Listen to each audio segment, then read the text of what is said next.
Welcome into a live edition of the KC Laboratory presented by Emprise Bank. Member FDIC, our tremendous partners in Possible here at KC Sports Network. Kent Swanson here with Maddie Lane. Maddie, we did it. Training camp starts tomorrow. We have achieved the summer. We made it. We have.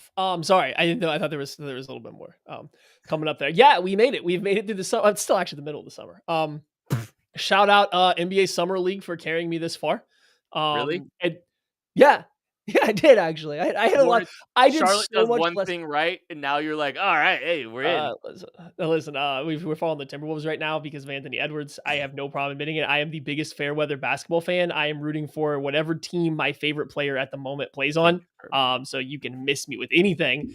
We followed the Timberwolves this entire process. It was great. Training camp moving up earlier meant that I have had 6 days from the end of summer league till this stuff starting. So yeah, it's we're here. We made it. I had a relatively not football free, but less emphasis on football this year because I just was locked in on some basketball this year, and it was fun. It was a nice little stretching of the legs, getting coming back in with some fresh eyes. Now I'm ready to talk football. It's starting. It's here.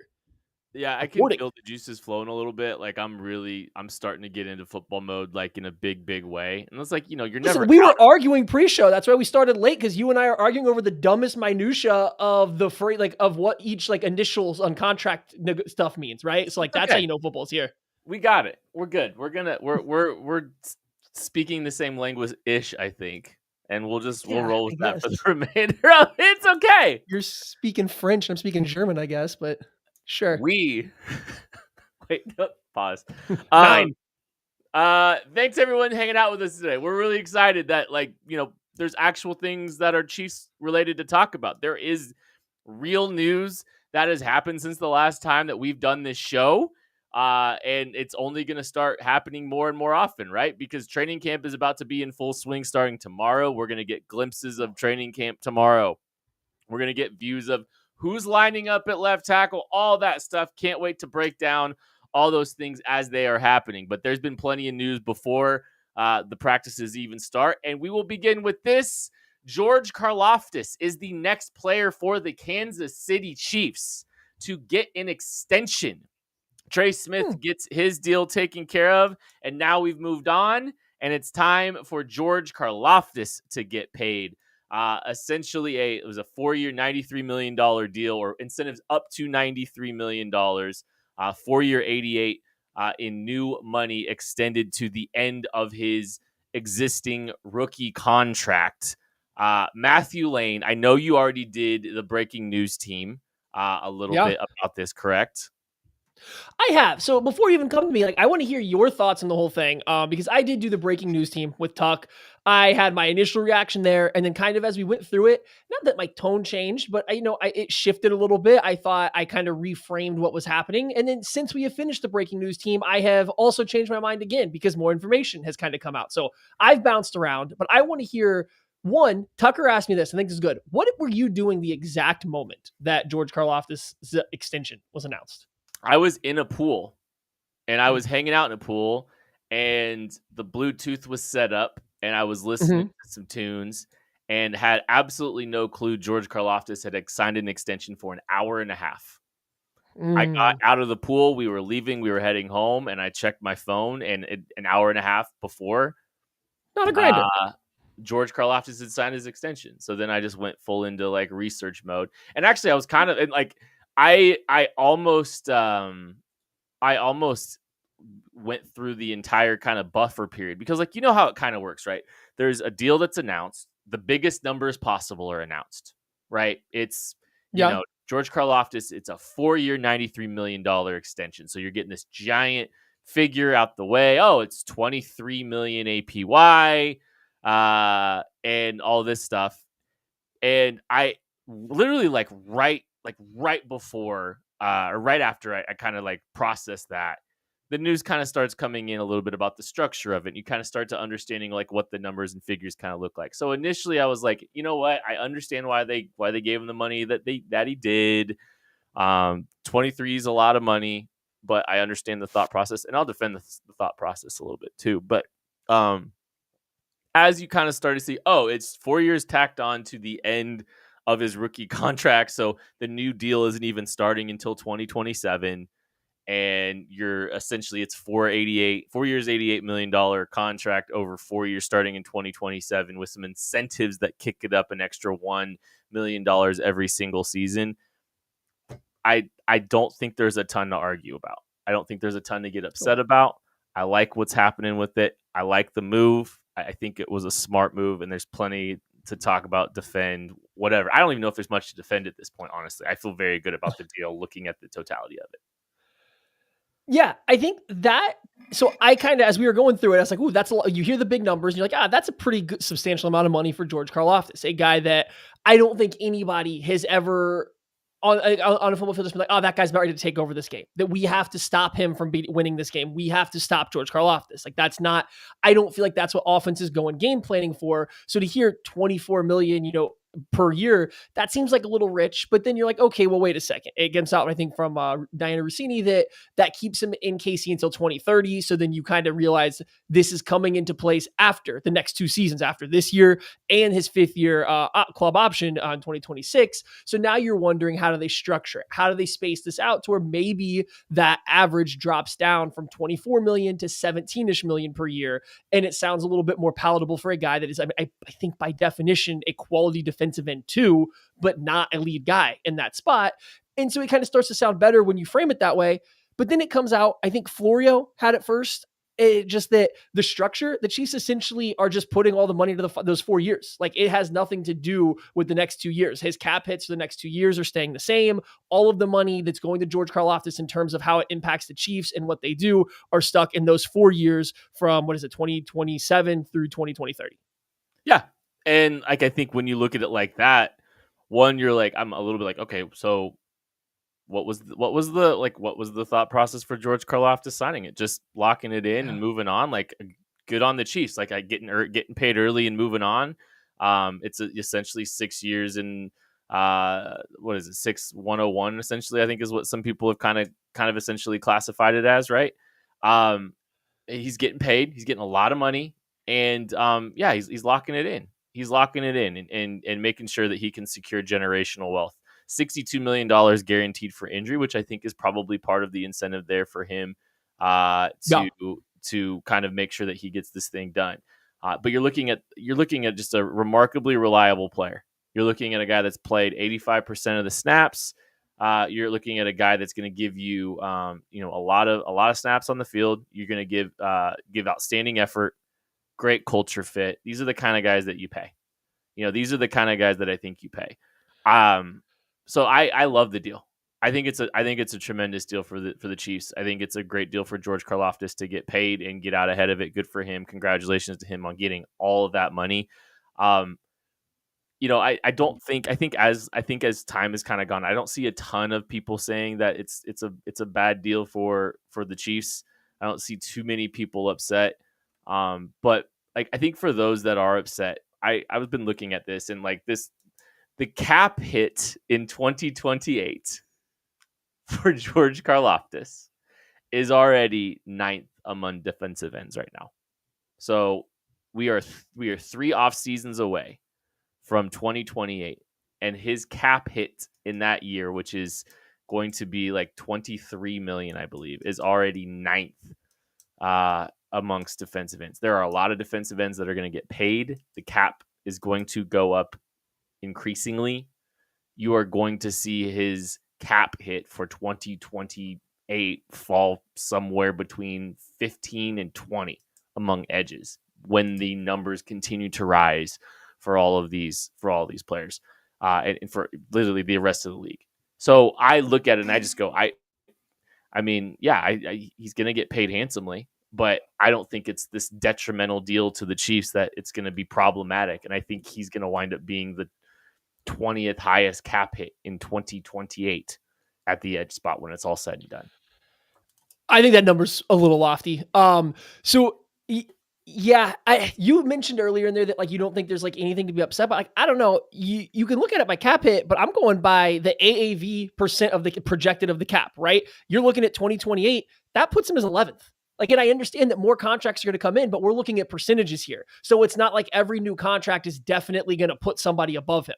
We're talking straight percentages. And at 11th, there's 3 contracts ahead of him that have guys that either have a voided year in 2028, which I don't think that really counts as that full percentage. I think it's still calculating from the real contract, or that are cuttable with under $8 million in dead money. So there's a very good chance that he's comfortably top 10 by his percentage of the cap hit that he is taking in 2028, top 15 in 2027, top 10 again in 2029.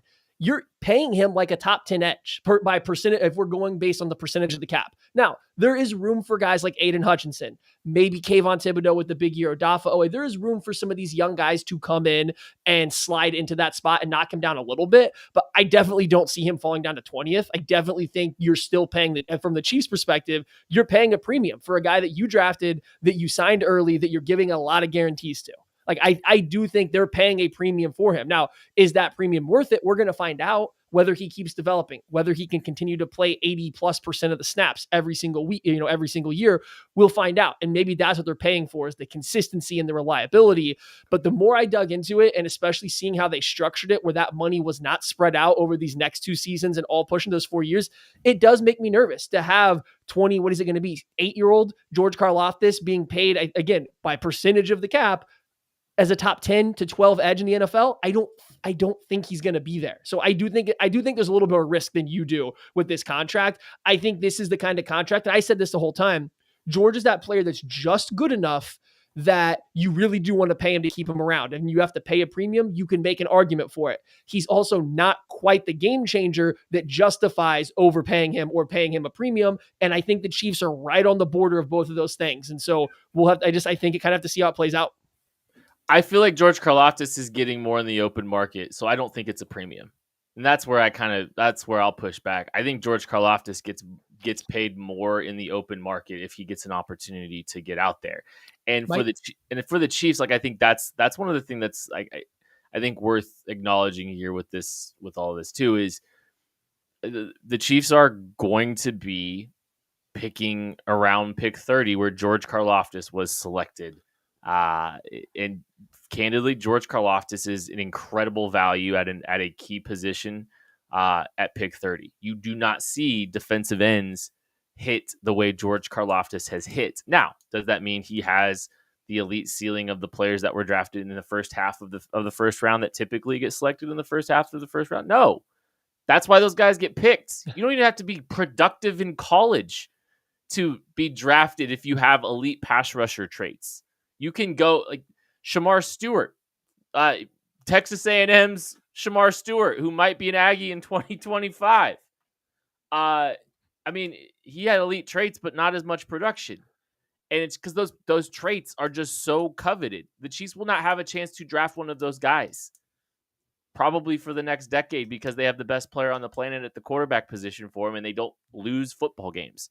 So you might have to set the floor a little bit higher at some of these positions, and you might have to set the floor on some of the players that you pay at premium positions.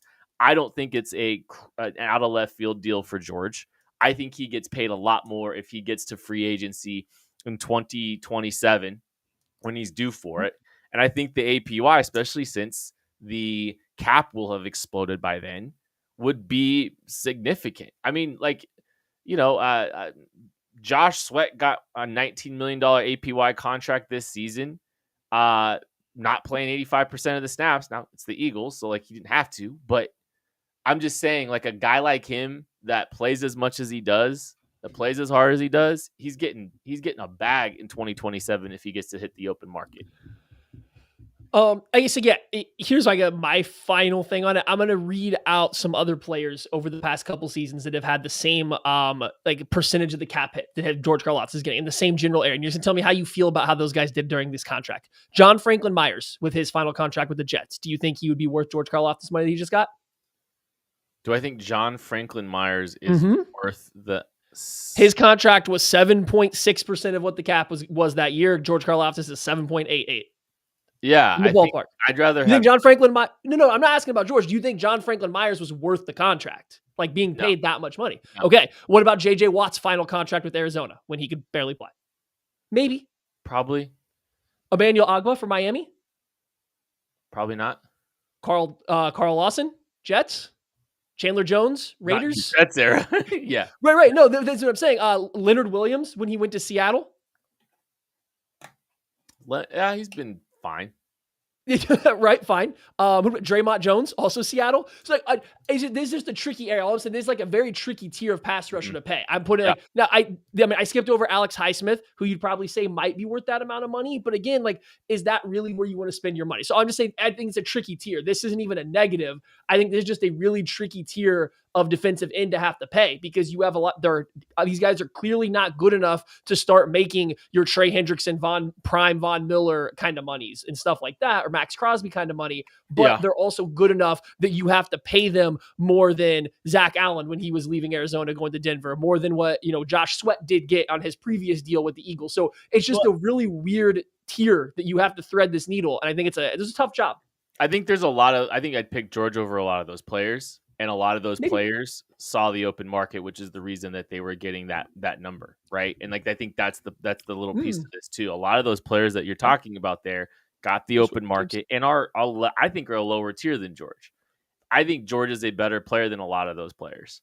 At a high and like some of you listed some defensive tackles too, right? Like I 3-4 guys, yeah, they're Draymond, listed. Harold Landry, Eric Armstead, Shaquille Barrett, like these guys also got more than what George did. Any of those guys really pay off that contract though? Eric's second contract though, and they were in their third. Some of those guys are older. Yeah. So. No, yeah, some of them were a little bit when they signed him. I'm just saying this. I mean, I can't see all the numbers at once here. I don't have no spot rack premium membership or whatever they need. I got to go year by year, screen by screen here. Someone give us the login. I'm just saying, I think it's a really hard tier of pass rusher to price, and that was always my thing. This was going to be a hard contract. I understand the Chiefs' desire to get ahead of this early because you're trying to beat out the rest of the market. I do think they had to pay a premium to do so, though, which makes me a little uneasy, but I understand the avenue. I don't get it when people say, hey, this contract is easier than Trent McDuffie's. Trent McDuffie's contract seems very easy. You just give him the most out of any corner and it's done. This George Karlaftis contract to me seems actually really complicated because you're not operating in a top tier. You're probably not even operating in like a 1B tier that's close to that. You're a step down and there's a very odd gap here that spans a lot. So like, I don't know. I feel like this contract was probably kind of difficult to iron out. I think by March we'll be like, oh, pretty good deal for George UK there. Like I just feel like there's going to be some other edge rushers that might get paid a little bit here, and it is tricky. But like I think it's going to be. I think the Chiefs would be overpaying for someone else's player that may not even be an ideal fit. Well, depending on if Steve Spagnuolo is still here, but if you let George walk, who are you paying? Who are you replaced him with? Because I mean. Yep. Felix Anudike-Uzomah hasn't exactly worked out either. So you have 2 more years. You had 2 years to figure it out too. And like I understand they haven't exactly figured it out over the previous 4 or whatever, but I mean, like, it's not like you were up against it. I think again, that's the timing thing. If you're going to get it done early, I don't think you should have to pay a premium. It feels like, in my opinion, the Chiefs came close to paying a premium for where Karlaftis is going to get to, but also did it early. So this isn't a negative. This isn't a knock on George. It's just the process was a little odd to me in terms of the timing, how quickly it all came together. And then when you look at it, I do think there's a little more risk in this, that if George doesn't become more than what he is right now, I feel like you're paying you're paying not elite, but premium money to a non-premium player. All right, let's see here. So we've got George Karlaftis paid. We assume Trent McDuffie will get paid. Boy, we'll have a different conversation if he doesn't get paid, though.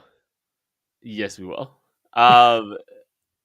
Okay, how many other members of the 2022 draft class get paid by the Kansas City Chiefs? If Watson plays a whole year, they should, because they also can't fix corner, but I don't know what he would ask for. Okay.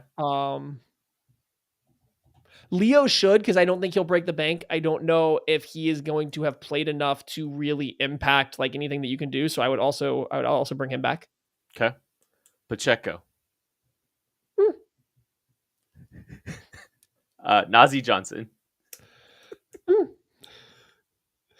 This is hard because like we don't know what the money's going to be. So like, yeah, if nobody wants Najee Johnson and it's a 1 year for $3 million deal, sure, why not hang out? But if I we're talking about guys that I think that they should be competitive in terms of paying like starter ish, even low end starter money for, let's say low end starter money for these guys, then we're going to go with a pass in the last two.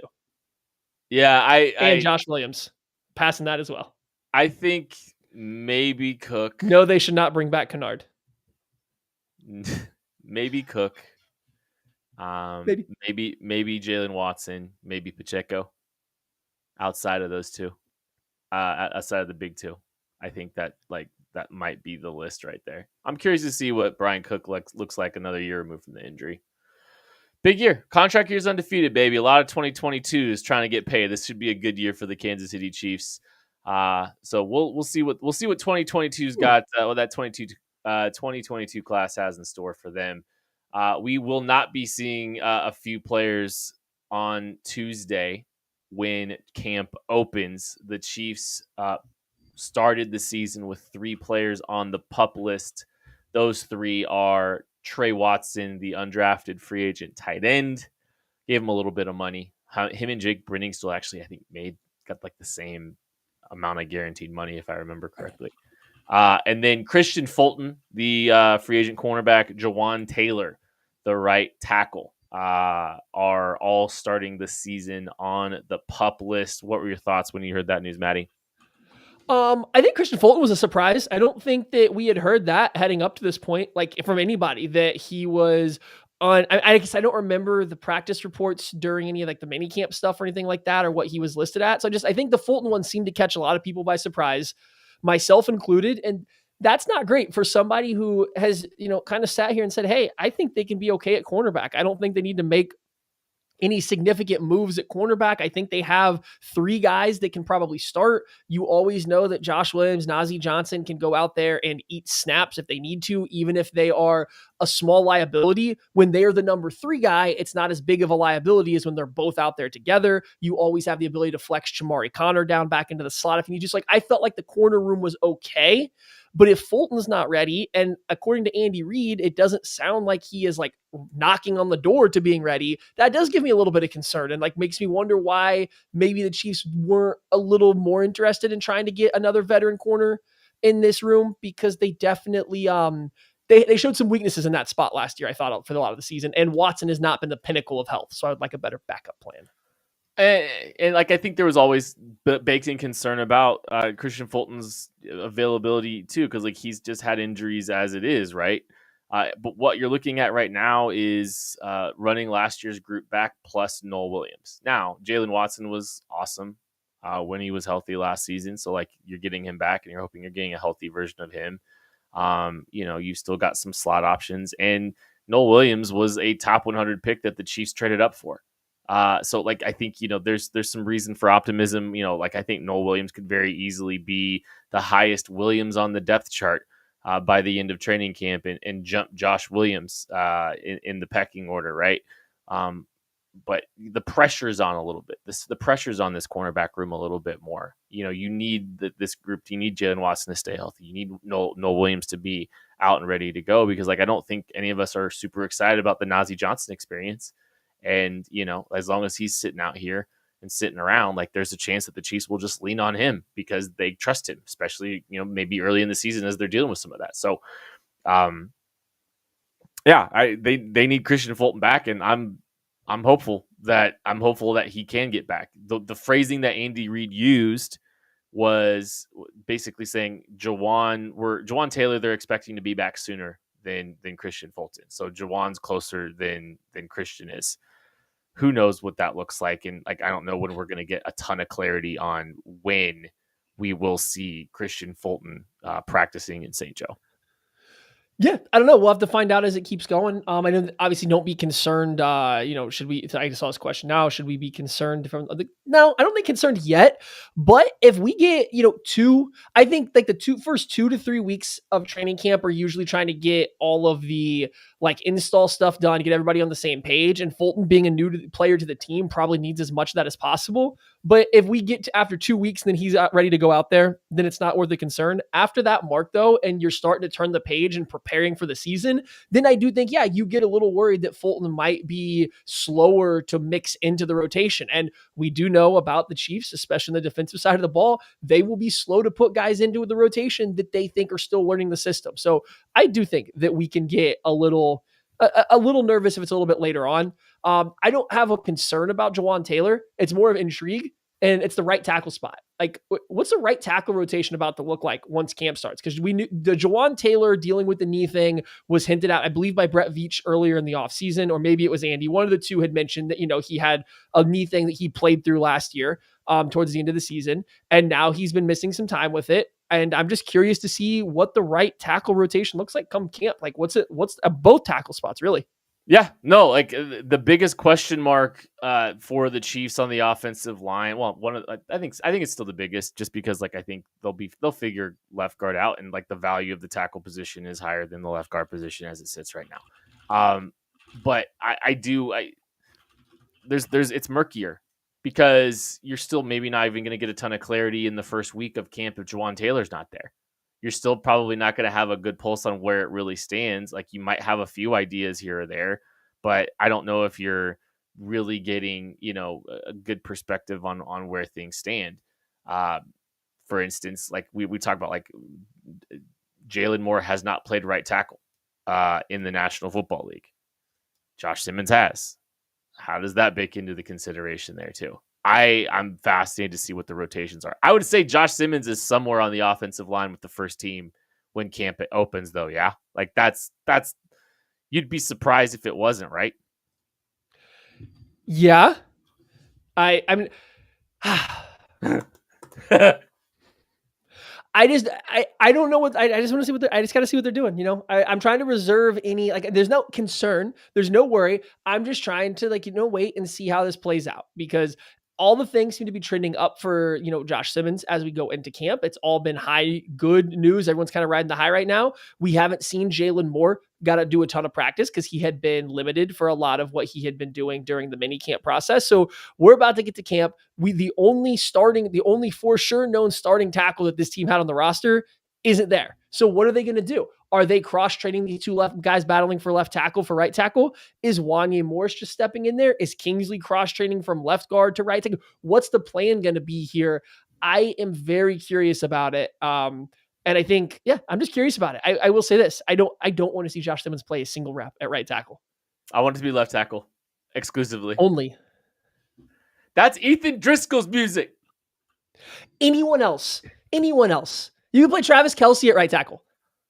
That's fine too. I don't care. I don't want to see Josh Simmons play right tackle. I don't need to see him bouncing back and forth. I don't need to see them preparing him to be a swing tackle. Yeah, I know Andy's love to do like that random training camp day where everybody flips sides. Okay, cool. On that day where everyone's flipping sides for that one practice, that's fine. But everything else, let's keep Simmons at left tackle. If you need to move someone over, it can be Jalen Moore. But I know a lot of people are excited for the concept of Jalen Moore maybe playing right tackle earlier, because I know some people's like preferred avenue is that he starts at right tackle next year and Jawan Taylor they moved on from. Hey, that's cool. And if it works out, that's great.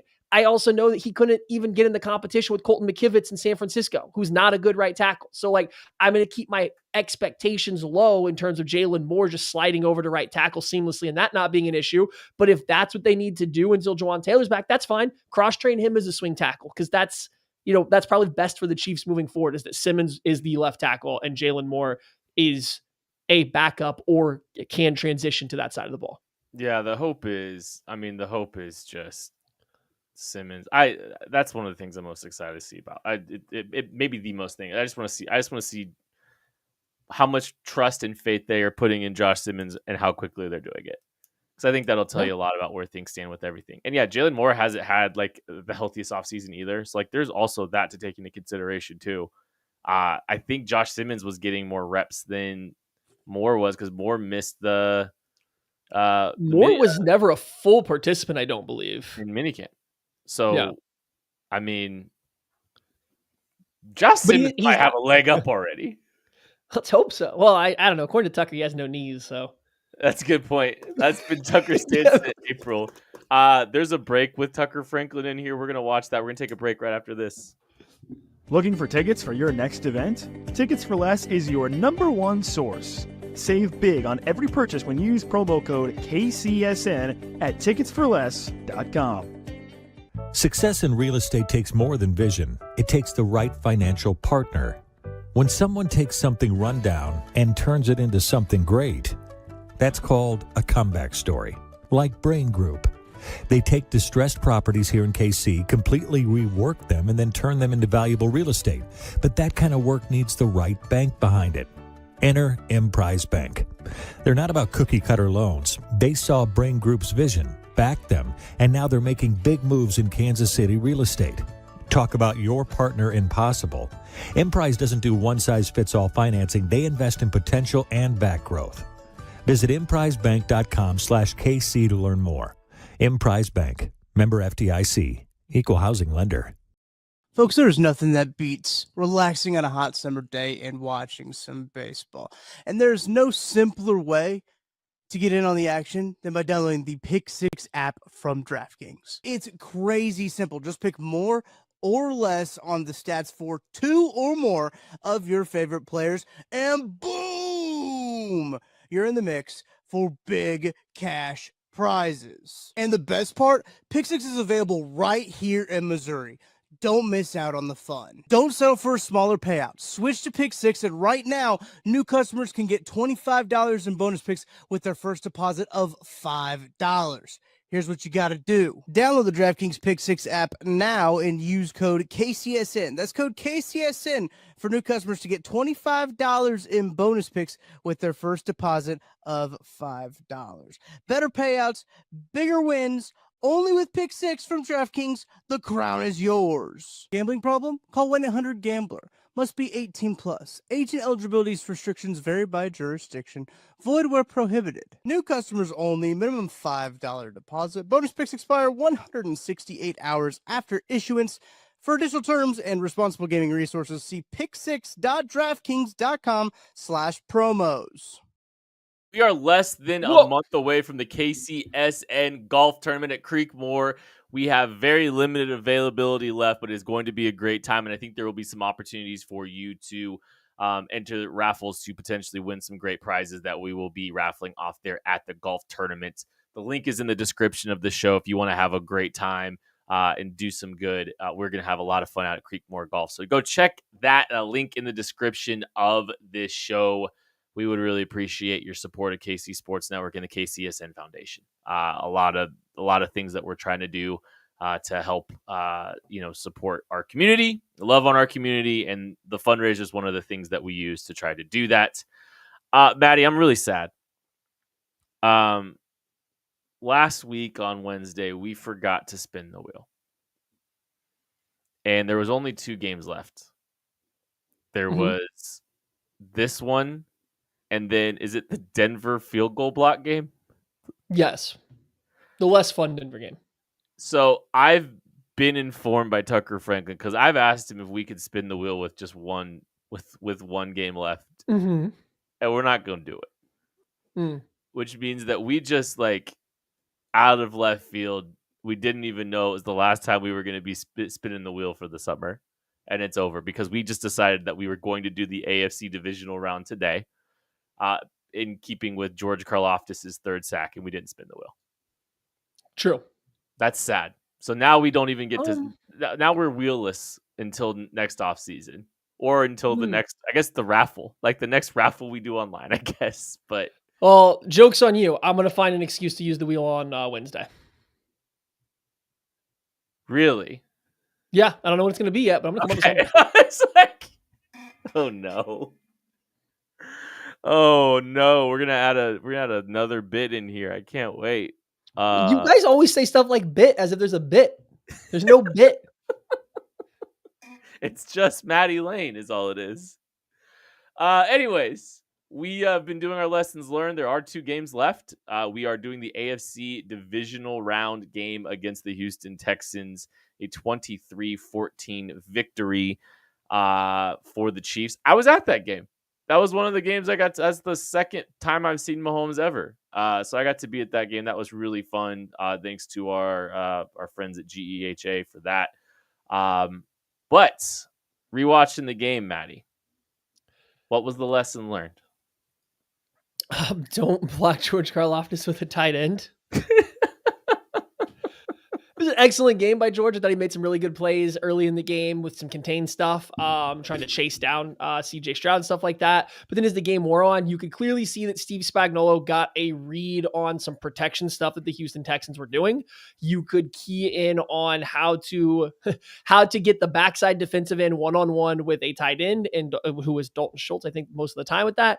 And that is a winning matchup. And it especially worked really, really well once the rest of the Texans offensive line was also really bad and just making CJ Stroud run right away. So I thought that Spags really figured out the Texans pass pro. And to be fair, a lot of teams did that last year, especially as games wore on. It didn't seem like it took good defensive coordinators very long to figure that out.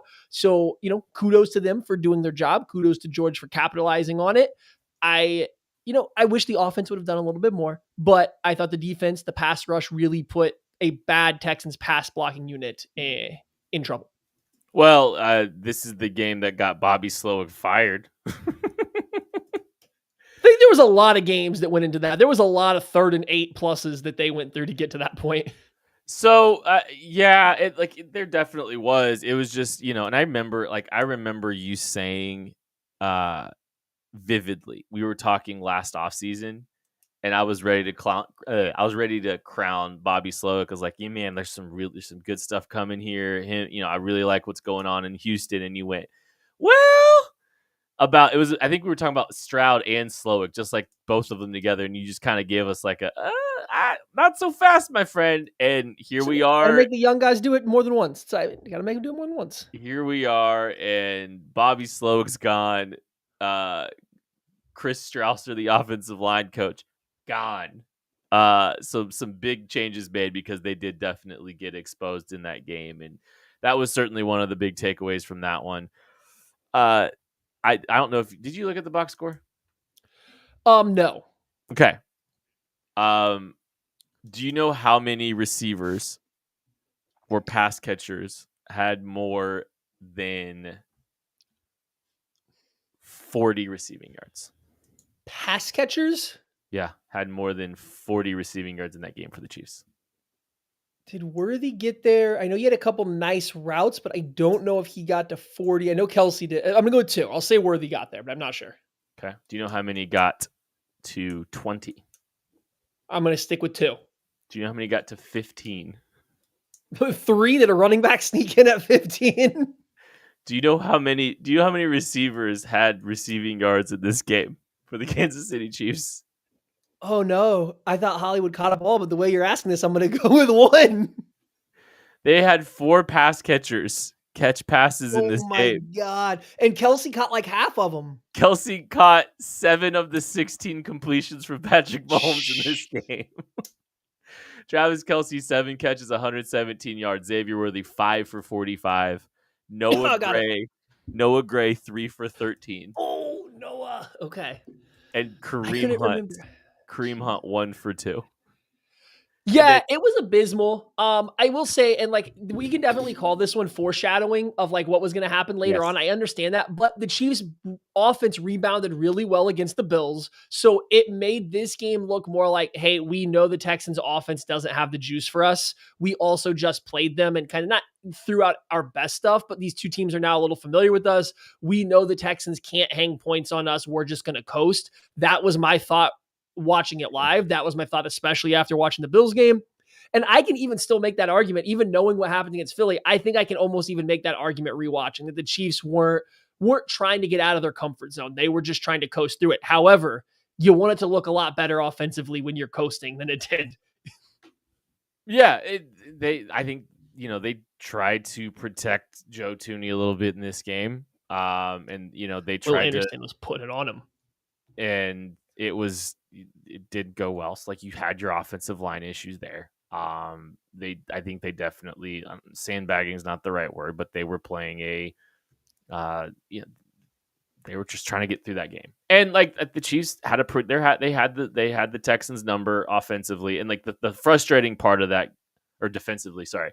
I think that the difficult thing is like the Chiefs offense still didn't do enough to really bust this game open. I mean, the Texans go on this long drive to start the second half and make things interesting immediately, and the Chiefs control the game from there on out. But still, like, things were tight heading into that fourth quarter. Their nerves were tangible heading into that fourth quarter. You could feel the vibes in the building. I remember being there. I was just like, the vibes were not strong in that building for the entirety of the game. Didn't like how it was going because the Chiefs just kind of kept teams around. And I think one of the things I kept watching during that game, or rewatching and just thinking about it, and like one of the big thoughts that I kind of just had is like, yes, I know that there's going to be a stretch of the season most likely where the Chiefs are not going to have Rashee Rice. And you're hoping that the offensive line's issues are resolved in 2025. But boy, howdy, there's not going to be a ton of excuses to make if the offensive line is capable and we continue to see some of the things that we saw offensively from this team last season. Like I think we will be very quick to start criticizing the offense in this season if the offensive line is capable and we're watching the same slog that we saw last year. I don't think it's going to fly very well in Chiefs Kingdom if we see some of that again. Don't try to flood the sideline with 4 routes every single play. I think that's, we'll just see how that goes. So, bye. Yeah. And so we'll just kind of have to see how that, we'll see if that goes. I mean, I'm trying to live in the moment with these games a little bit, so I'm not going to try to expand it too much into the next season, but yeah, that offensive performance was gross. I do think the Chiefs thought that they could coast out of this with a pretty easy win. The Texans were making them uncomfortable there in the second half. The Chiefs did answer that first touchdown drive out of half with a touchdown drive of their own. Which is honestly, that's the thing that gave you a little hope that like, they're gonna, yeah. And then neither team hope right there. Yeah, and then neither team at that point in time could really do a whole lot like reliably after that. It's just you would have liked to see a little bit more. This feels like a game that the Chiefs should have been able to put away with even an average offensive performance a lot earlier, given what the Texans were dealing with, and they just couldn't do it. Even if they were coasting, they should have been able to put this Texans team away a little bit earlier than they did. So fix the offensive line. Hope the receivers follow. You're right. We hadn't really talked about the Rashee Rice thing. We got a lot of wide receiver talk to get to. So like, I don't even know how much we get into Rashee Rice and what he might possibly miss and stuff like that. So we might have to, pocket that one for a Wednesday show. Did we talk about Rashee that much at all? No. That happens. It did it. Yeah. So like we're at, we're no longer, it's like no longer hot news now because of George Karlaftis, which again, I still think they made sure that was part of paying the premium for Karlaftis. They had to get that done so Andy didn't have to talk about Rashee Rice during his training camp opening press conference. For guaranteed, knock on wood. I'm trying to think if I saw a quote about the Rashee situation. Actually, he was completely taken up by the pup list and George Karlaftis, baby. Perfect PR spin zone. But no, we do got to talk about Rashee Rice at some point in time. But like, there's no rush now. But when you mentioned that, I was like, oh no, we haven't talked about how everything I've said is the only thing I'm going to say about Rashee Rice, because we do got a lot of wide receivers to talk about. The only thing with Rashee Rice, real quick, I've seen people use cases in the past that are similar to Rashee Rice to say like, hey, one game's possible. And then I've seen people say, hey, an entire season's possible based on these almost similar cases. None are obviously a clear 1-to-1. So like, I don't know. This seems very up in the air how long he'll be gone. I know, like, I think Matt Derrick said the team was preparing for like a 3 to 4 games kind of thing. I've heard, so we'll just have to see, but it's going to be a chunk of time. It does seem like. There's going to be a large swath of the season where you're going to have to lean on what you learned without Rashee Rice in 2024. And you know what? There's an opportunity for a young Jalen Royals to potentially make an impact early in the season. We'll see how normally the timeline for Chiefs and receiver development doesn't typically say like, hey, you're going to just jump in immediately and start playing and we're just going to but they're going to need Jalen Royals to be a package player at least early on in the season. So hopefully they can get that out of him. We have a lot of wide receivers to talk about here, actually, because we are doing wide receiver rankings this week. We are doing our top 10, continuing our top 10 series, and we are We're gonna do wide receiver, and it might be a little quicker than what we've been doing recently. Trying to go fast. How much overlap do you think we'll have? Real quick, I just do you think we'll have a lot or? I think we will have 9 of 10. Different? Same. Oh, 9 of 10. Okay. Overlap. I think 9 of the 10. I think we'll have like one different. You're probably still gonna have Mike Evans in there. So what about you? What about me makes you think I like the olds? I don't know. I just Okay.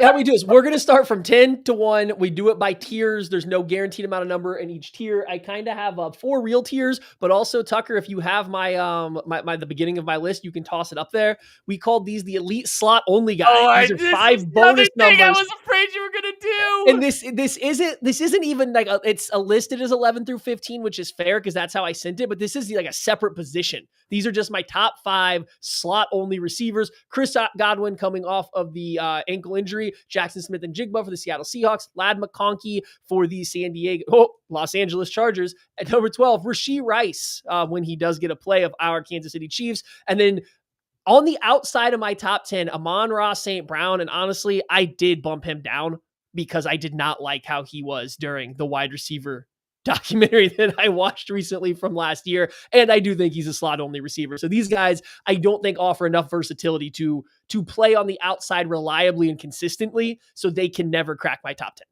Trying to look at CeeDee Lamb's slot splits. He plays in the slot a lot, but I think CeeDee Lamb can also play outside. He has shown me that he can play outside. He's just better in the slot. That's different than being a slot only wide receiver. It was weird. We're going to get some shenanigans here. That's okay. It's my slot only guys. Why don't we? All right, I'll share my first top 10, first tier of the top 10. Then we'll just go there. It is on the verge of. Here's the thing. I think the elite bus is just full, but I think these 4 names are on the verge of being elite, and I think you could even make a pretty strong case that they are elite. I've got Garrett Wilson at number 10, doing the Lord's work without a quarterback, and still probably going to be doing the Lord's work without a quarterback, but the film is very good. Puka Nacua, a little bit down from last year, but when healthy, I think is an exceptional player. Nico Collins at number 8 for me. Special player. He had a decent game against the Chiefs, if I remember correctly, in the AFC divisional game. And then Malik Neighbors, I think a rookie, but also just doing it without receiver or without quarterback help. Like this man is a special talent that is going to be one of the best wide receivers in football for a stretch, and has the talent and ability to be, in that upper tier. That's how special Malik Neighbors is and was in his first season. So that is my first tier. The only one I want to talk about in there is Garrett Wilson. You snuck him into the top 10. I was curious. He's not in my top 10. I don't even know if he would have been like right on the cusp of looking out, just because he's very good and he hasn't been in a great situation. It seems like there's a little bit too much lack of nuance or like attention to detail in some of what he does, that I think the reliability is just a little up and down. And like maybe some of that's playing with Aaron Rodgers and Zach Wilson, but just he's a very free flowing type of wide receiver. And when I say it's 3rd and 7, Garrett, I need you to do this, I don't know if I have the utmost confidence that he is going to be there on time if we need it in that exact moment. So I don't know. I'm a little lower on him, but like what do you think you want to see from him to take a step to like secure him in that top 10? Well, I think it's just, I don't think he's going to be getting much help. I still don't think he's going to be getting much help in New York. Slander. Like the Justin Fields experience may not be particularly strong with him, but I think there's it's weird because you talk about a little bit down to down consistency, but this is also a guy that went over 1,000 yards his first 3 seasons in the National Football League. So it's like different. He's reliable and he's consistent, but there definitely could be some down to down improvements that he could make. But man, he's been dealt a terrible hand. He's been dealt a terrible hand in New York, and just the talent's there.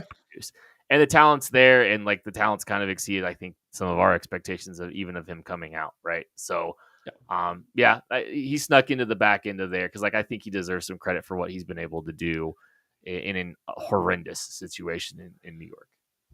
Yeah, nope, that's fair. All right, we'll do my tier. I knew we got to go a little faster. That was one because he wasn't in mine. I got these young guns that are coming. I got Brian Thomas Jr. at number 10 and Malik Neighbors at number 9.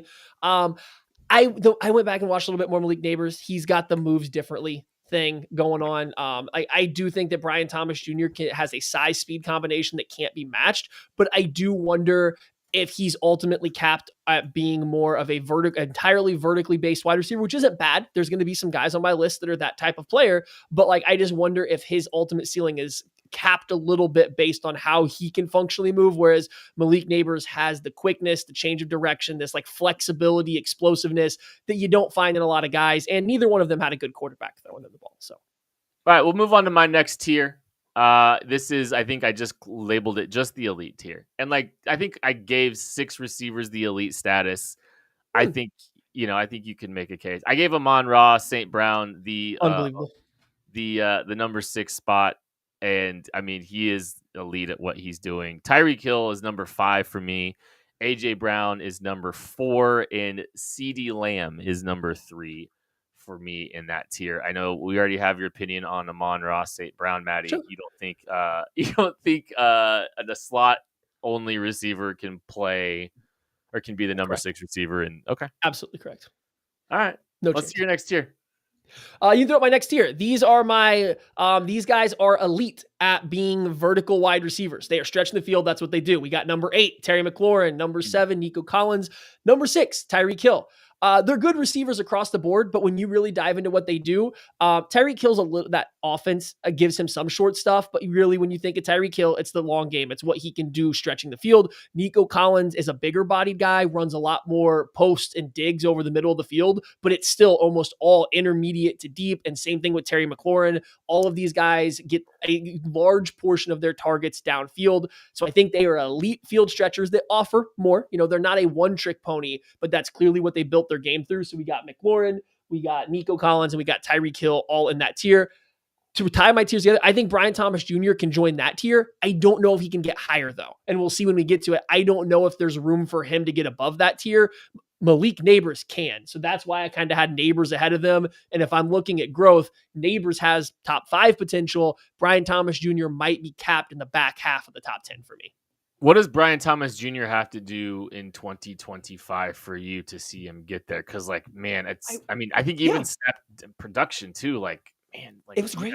He had an incredible season in. He's just got to do it in a different way. He's got to run a more diverse route tree, but more so than just that, it has to look different. If all of your passes over, all of your in-breaking routes or stuff over the middle of the field is these like protected crossers where you're getting a free run and then just crossing the field, or just these long, like deep comebacks into space, that doesn't do it for me. I want to see you start to connect on some slants. Let's see you make some nice, crisp, basic route cuts. I just don't think that's his body type. I don't think you're going to see 6'4" Brian Thomas get to full speed, drop his hips, and explode out of a 12-yard in cut, right? Like that's just not in his game.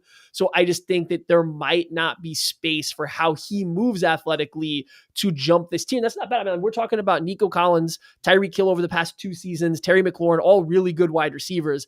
I just don't know if there is enough fluidity to how he runs his routes to really bust out of that tier. So, out of curiosity, because I'm going to look at how many games that Scary Terry played. He played in all 17. How do you justify Scary Terry getting? I mean, Brian Thomas Jr. had more catches, more yards per catch. The other thing he didn't get beat on was touchdowns. They both were incredible double-digit touchdowns. Yeah. What sell me on BTJ not even being higher for you? Out of curiosity, not being higher than Terry McLaurin right now. Terry McLaurin can do more stuff right now. I mean, this is still like, we're still looking at this as for this year. I think Brian Thomas Jr. could pass Terry McLaurin. I have him at the bottom of that tier where I said his ceiling is, but like right now, if I'm looking at them, and same thing, I'm going back. If I have both those guys available to me and I say we need to convert this 3rd and 8, I'm getting Terry McLaurin. If it's 1st and 10, I maybe need to hit a shot play. Okay, we can have a conversation, and not that McLaurin's bad at that, but we can have the conversation with Brian Thomas Jr. But if I'm talking, I need this play, it's man coverage, you're lined up on the outside, you're not getting help, and I need you to win, and it doesn't matter if we're running an out route, a sail, a comeback, a post, I can call on Terry McLaurin to do all those things. His release package is a little bit better. I think he can threaten DBs better right now. So I will take that reliability for this upcoming season. And then maybe we have a conversation about flipping him if Brian Thomas Jr. starts to show an expansion on his ability to do those things rather than just be this incredibly dynamic and elite, size, weight, speed guy. Terry and BTJ were close for me. Fair. They were in consideration. I am ready to move on to probably my favorite tier that I've produced since we've been doing this. It's Trent McDuffie's son at number 2. That's a good tier. It's just Jamar Chase. And honestly, like, he probably should be a little bit higher. But I'm going to, if Jamar can be a generational hater, so can I. That's fair. And I just needed to remind the world that Trent McDuffie owns Jamar Chase, who's a very good receiver, except for when Trent McDuffie has put the clamps on him and forced him to get pass interference or get personal fouls and watch the team implode, like the Bengals organization seems to be doing. So the Trent McDuffie's son tier is Jamar Chase at number 2. I accept that. I think that's an amazing tier, and I'm sad I didn't think of it. I think we're on to my second to last tier as well.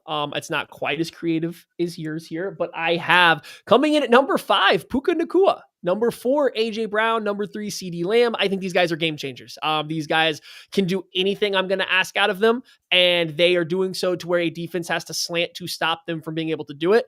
I have a feeling the one guy that would get some pushback here is going to be Puka Nacua, which I understand a little bit.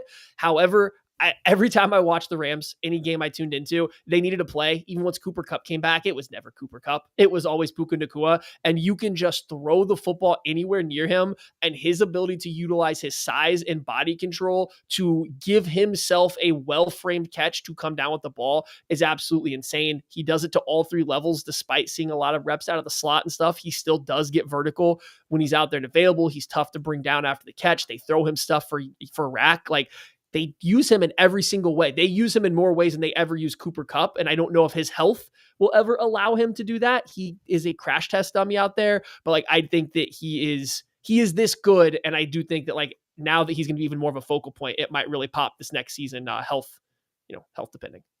The health stuff was a little tricky for me, like kind of baking that and taking that consideration there a little bit. But still need to give him his flowers because I mean, he was like the greatest rookie season ever, dang near or right there at it. And like he was incredible his first year and like had some injury issues last year, but still was very productive when he was playing. So like not too much to be too critical of.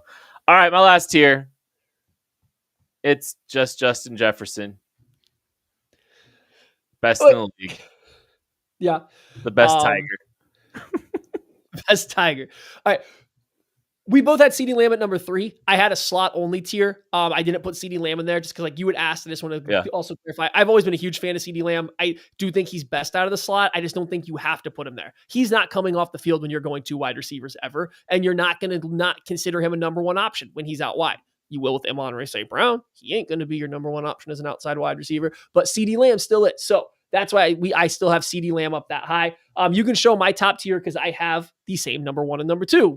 They're unstoppable. It's Jamar Chase and Justin Jefferson. This is unfair because Jamar Chase is clearly stoppable if he goes up against Trent McDuffie. He's his son. No, I wanted to ask you, do you actually think there's a gap between Justin Jefferson and Jamar Chase, or did you just really want to get that tier in there? I really wanted to get that tier in there. I was generational hating, Maddie. Like I owned it. That's fair. That's okay. And these 2 guys couldn't be more different. That's the best part. By the way, Tucker said it, I have 2 LSU tiers. I have 2 tiers that are just LSU players. You should have cut. Yeah, one could have been called Go, and the other one could have been called Tigers. Just sandwich it between. And I think they sandwich your list, right? Yes, they are the yes, sandwich. The Tiger sandwich. Look at that. Look at that. That's a po' boy right there if I've ever seen one. No, I have them very close. They're very different players. Jamar Chase is just, I'm more freakish than you athletically. I'm bigger, I'm faster, I'm stronger, and I'm going to get open and make it work. And I do think that he's getting more technical with his game to maximize his athleticism, but I don't think he's the most fluid, best route running, best separator, because that's Justin Jefferson, who is very athletic in his own right. It just manifests in a different way. So he's a little bit more of a craftsman.